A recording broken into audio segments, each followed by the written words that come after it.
tragic death of Otto Warmbier, the American student who was accused of stealing a poster in North Korea. In 2016, Otto Warmbier was sentenced to 15 years of hard labor for allegedly stealing a propaganda poster from a North Korean hotel. But he suffered a brain injury that rendered him comatose immediately after his trial, and he died without ever telling his side of the story. Otto Warmbier, a 21-year-old commerce and economics major at the University of Virginia, wanted to go on an adventure before his life became a never-ending stream of banking spreadsheets. So before heading to a semester abroad in Hong Kong, he decided to take a trip to North Korea, a decision that tragically altered the course of his life. Otto Warmbier is escorted to his public trial on March 16, 2016, after being detained by North Korean officials in Pyongyang 2 months earlier. The U.S. State Department advised against the journey, and Warmbier's parents didn't love the idea, either.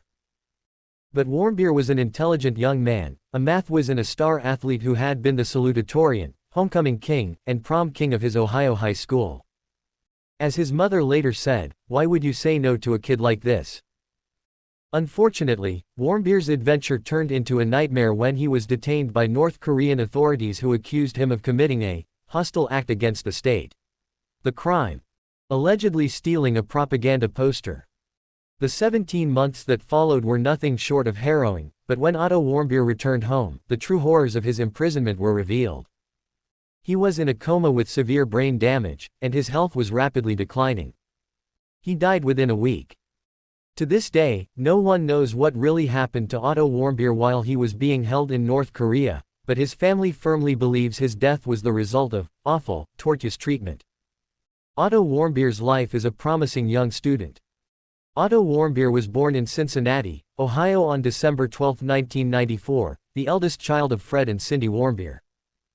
According to GQ, Warmbier was a well-rounded youth, graduating as the salutatorian of his class and showing prowess as a swimmer and a soccer player. Before his trip to North Korea, Otto Warmbier was a promising young student with plans to become an investment banker. He was awarded the titles of both homecoming and prom king at Wyoming High School, which wasn't surprising considering his athletic prowess, classic good looks, and unending charisma. As a classmate later wrote of him in the Post-Independent.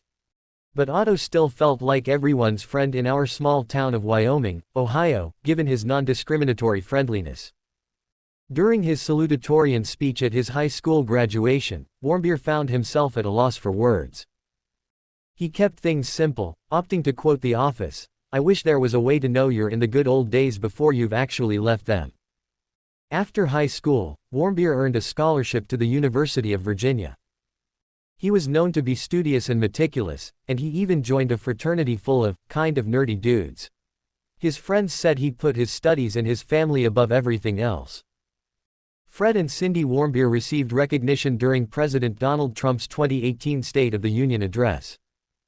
At the end of 2015, Warmbier was preparing to study abroad in Hong Kong the following spring, but he wanted to go on an adventure first. The college junior soon learned about Young Pioneer Tours, a Chinese company that advertised budget travel to destinations your mother would rather you stayed away from. According to the New York Times, he signed up for a 5-day, 4-night, New Year's party tour to North Korea, and in late December, he boarded a plane to Pyongyang. Upon their arrival, Warmbier and the other members of his tour group had their cameras confiscated and their smartphones searched for materials that could be considered subversive to the North Korean government. And then they entered one of the most repressive countries on earth. A shocking arrest in North Korea. Otto Warmbier's roommate during the tour was a British man named Danny Grattan. "From the second I met him we hit it off," Grattan later said. He was very bright, intelligent, and likable. The young pioneers were situated in a hotel commonly known as the Alcatraz of Fun. It sits on an island off the mainland and features 5 restaurants, a bar, a sauna, a massage parlor, and a bowling alley. After a New Year's Eve celebration held in Pyongyang's main square, the group returned to their isolated hotel. Some headed to the bar, while others, like Grattan, went to the bowling alley.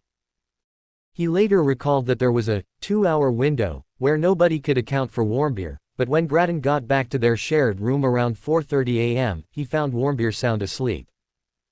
However, authorities had just captured grainy CCTV footage of some unidentifiable person tearing down a propaganda poster in a restricted area of the hotel, and they blamed Otto Warmbier. On January 2, 2016, as the young pioneers went through immigration control at Pyongyang before boarding their plane back to China, North Korean officials tapped Warmbier on the shoulder and led him away. "I made an ironic comment," Grattan recalled. "I actually said, well, we won't be seeing you again." He sort of laughed at me, and that was the last we saw of him. The confession, confinement, and death of Otto Warmbier.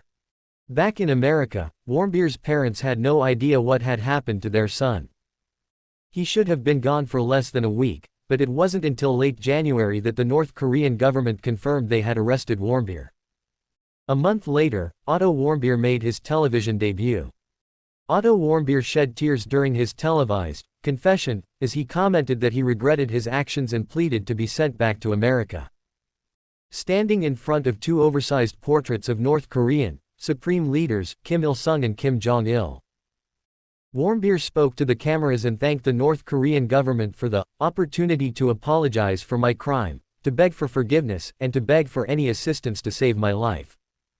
Dressed in a suit and fighting back tears, Warmbier said he attempted to steal the propaganda poster as a trophy for a Methodist church back home to harm the work ethic and motivation of the Korean people.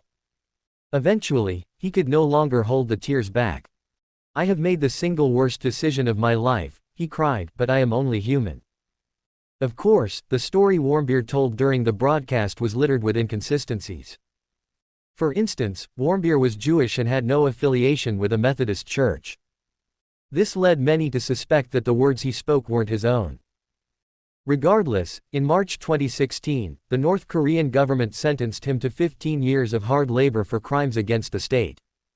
Meanwhile, a campaign back in the United States pushed for Warmbier's return. It took more than a year, but a delegation of American officials finally brought the young student home in June 2017. Unfortunately, the occasion was anything but happy.